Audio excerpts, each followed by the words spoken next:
Kunting pasilip kung ano nga ba ang ginagawa namin maghapon. Hi guys, this is Tina's TV. Maaga nga kami nag-aabang ng jeep para mas maaga kaming makapunta sa site. At pagdating nga namin dito sa site ay agad nilang sinisimulan ang mga dapat gawin. Ito nga daw ang magiging office ng warehouse na to, kaya naman sinimulan na nila ang paglagay ng kesame. Heto nga pala ang sa baba at hindi pa tapos.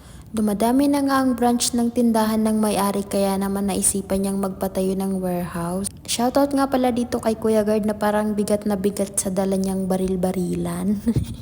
Natatawa nga ako dito kay Kuya Guard kasi sa tuwing darating kami sa site ay parang antok na siya. Hindi ko nga alam kung may karelyebo siya kasi pagdating namin dito ay parang lagi siyang antok. Hapon na nga kaya pababa na kami dito sa hagdan para umuwi. Ewan ko ba kung bakit ganito ang paka-video ko.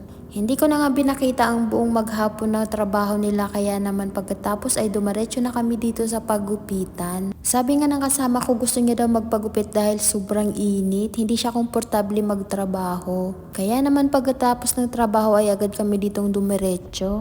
Kanina nga pagdating namin dito sobrang daming nagpapagupit na mga bata.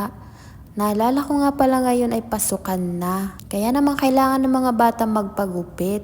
Naalala ko nga nung nag-aaral pa ako, may mga kaklase akong mga lalaki na hindi nagpapagupit at ito ay ginugupitan ng aming mga guro. At naalala ko nga rin ang aking kulot na buhok, hanggang ngayon ay kulot pa rin naman. Medyo malaki na nga nagagastos ko sa buhok ko sa buwan-buwan na pagpapariban, kaya naman minsan naisipan ko ng magpakalbo. Buti sana kung kada riban sa buhok ko ay lifetime na yung straight.